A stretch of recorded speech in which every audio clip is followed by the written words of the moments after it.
भाई सबको मेरा नमस्ते है। मेरा नाम है रचना पूनिया और आज इस वीडियो में आपको बताऊँगी कवर लेटर और day to day itinerary letter में क्या डिफ़रेंस होता है और ये दोनों होते क्या हैं।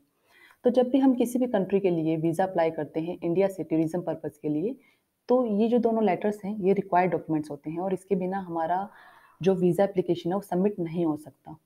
तो जो कवर लेटर है, वो बेसिकली एक वर्ड डॉक्यूमेंट होता है, जिसमें हम अपनी और अपने ट्रैवल की बेसिक डिटेल्स मेंशन करते हैं। जैसे travel start date, end date, duration of travel, purpose of travel, हम किस कंपनी में जॉब कर रहे हैं, वहाँ पे हमारा जॉब टाइटल क्या है और हम वहाँ पे कब से काम कर रहे हैं, प्लस हम किसके साथ ट्रैवल कर रहे हैं और जिसके साथ हम ट्रैवल कर रहे हैं, उसकी भी हमें डिटेल्स देनी होती है। तो ये सारी डिटेल्स आ जाती हैं कवर लेटर में। नेक्स्ट है day to day itinerary letter. ये भी एक वर्ड डॉक्यूमेंट होता है। इसमें हम अपनी जो डे वाइज़ प्लानिंग है ट्रिप की वो लिखते हैं। जैसे फॉर एग्ज़ाम्पल इस डे को मैं इस होटल में स्टे करूँगी और मेरा जो पर्पज़ है इस डे का, वो इन सब टूरिस्ट साइट को देखने का है। तो इसमें हम अपनी ट्रिप की डे वाइज़ प्लानिंग लिखते हैं। तो यहाँ पे एक कॉमन सा क्वेश्चन आता है कि क्या हम कवर लेटर और day to day itinerary letter की डिटेल्स एक ही वर्ड डॉक्यूमेंट में मेंशन कर सकते हैं? और इसका आंसर है येस। एक ही डॉक्यूमेंट में हम दोनों लेटर्स की डिटेल मेंशन कर सकते हैं और उसका प्रिंट आउट करवा के हम अपनी जो भी वीज़ा एप्लीकेशन सेंटर है उसमें सबमिट कर सकते हैं। तो नेक्स्ट है एक वर्ड डॉक्यूमेंट। ये वर्ड डॉक्यूमेंट मैंने जब जर्मनी टूरिस्ट वीज़ा के लिए अप्लाई किया था, तब यूज़ किया था और इसी वर्ड डॉक्यूमेंट में मैंने दोनों लेटर्स की डिटेल मेंशन की थी।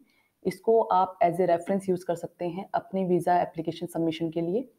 यहाँ पे मैं कुछ इम्पोर्टेंट पॉइंट हाइलाइट कर देती हूँ, जिनका आप ध्यान रखें। तो फर्स्ट तो हेडिंग है, ये आप सेम यूज़ कर सकते हैं और यहाँ पे आप अपने हिसाब से जो भी कंट्री है, वो चेंज कर सकते हैं। Then next is date. ये जो डेट होती है, ये जिस दिन आप वीज़ा एप्लीकेशन सबमिशन के लिए जा रहे हैं, वो डेट आती है यहाँ पे। Then next is this section. ये जो सेक्शन होता है, ये सेक्शन का मतलब होता है कि ये जो डॉक्यूमेंट है, ये आप किसको एड्रेस कर रहे हैं और ये हमेशा एड्रेस होना चाहिए एम्बेसी को। तो फॉर एग्ज़ाम्पल अगर आप ग्रीस कंट्री के लिए अप्लाई कर रहे हैं, तो वहाँ पे आ जाएगा एम्बेसी ऑफ ग्रीस, तो ये आप ध्यान रखें। देन नेक्स्ट है सब्जेक्ट, ये आप सेम यूज़ कर सकते हैं। देन नेक्स्ट मैंने यहाँ पे अपनी ट्रैवल की डिटेल्स मेंशन की थी और मैंने अपने क्योंकि मैं अपने पार्टनर के साथ ट्रैवल के लिए जा रही थी, तो मैंने अपने पार्टनर की डिटेल्स मेंशन की थी यहाँ पे। उसके बाद मैंने पर्पज़ बताया था अपना कि मेरा टूरिज़्म का पर्पज़ है, तो ये लाइन इम्पोर्टेंट है, ये मिस मत करना। और उसके बाद मैंने अपनी डे वाइज़ प्लानिंग बताई थी, वो मेरी यहाँ से स्टार्ट हुई थी और मैंने यहाँ पे होटल का नाम लिखा है और मेरा उस डे का मेरा प्लान क्या था वो मैंने मेंशन किया है। ऐसे ही मैंने नेक्स्ट डे का बताया था, तो ये वाली जो डिटेल्स हैं ये मेरी आइटिनरी रिलेटेड डिटेल्स हैं जो मैंने यहाँ पे मेंशन किया था। अगर आपको कवर लेटर और day to day itinerary letter अलग रखना है, तो उस केस में आप ये जो टेबल है, ये डिटेल्स अलग वर्ड डॉक्यूमेंट में लिख सकते हैं और यहाँ से हटा सकते हैं। तो जैसे आपको दिख रहा है मैंने यहाँ पे डे वाइज़ अपना प्लान लिखा था।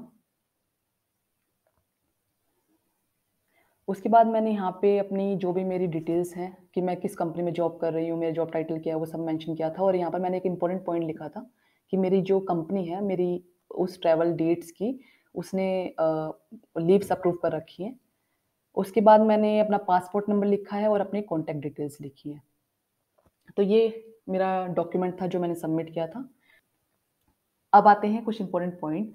तो फर्स्ट पॉइंट तो यही है कि आप जब भी किसी भी कंट्री के लिए वीज़ा अप्लाई करते हैं टूरिज़्म पर्पज़ के लिए, तो आप उसकी डॉक्यूमेंट चेकलिस्ट देखते हैं कि कौन से रिक्वायर्ड डॉक्यूमेंट्स हैं और उस चेकलिस्ट में कभी-कभी इन दोनों लेटर्स का डिस्क्रिप्शन नहीं दिया होता कि ये लेके जाने हैं।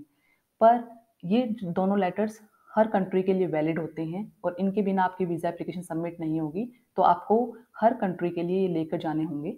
सेकंड पॉइंट इज़ कि आपको अगर समझ नहीं आ रहा आप अपनी आइटिनरी कैसे बनाएँ, तो आप इंटरनेट की हेल्प ले सकते हैं। वहाँ पे जाके आप देख सकते हैं कि कौन-सी सिटीज़ आपको एक्सप्लोर करनी है और कौन से वहाँ पर टूरिस्ट अट्रैक्शन पॉइंट्स हैं, आप उनका नाम अपने डॉक्यूमेंट में मेंशन कर सकते हैं। थर्ड पॉइंट इज़ कि जैसे आपको वीज़ा मिलता है, वो वीज़ा आपका कुछ महीनों के लिए वैलिड होता है। तो ये ज़रूरी नहीं है कि जो आइटिनरी प्लान आपने अपने डॉक्यूमेंट में लिखा है, जो ट्रैवल स्टार्ट डेट और एंड डेट आपने अपने डॉक्यूमेंट में लिखा है, आप वही फ़ॉलो करें। आप अपने अकॉर्डिंग उसको चेंज कर सकते हैं, पर उसकी वैलिडिटी ज़रूर चेक कर लेना। तो यही मुझे इम्पोर्टेंट पॉइंट्स आपको बताने थे। अगर आपको कोई और क्वेरी है या कोई क्वेश्चन है, तो आप मुझे मेल कर सकते हैं इस ईमेल आईडी पे और बस आज के लिए इतना ही। Thank you.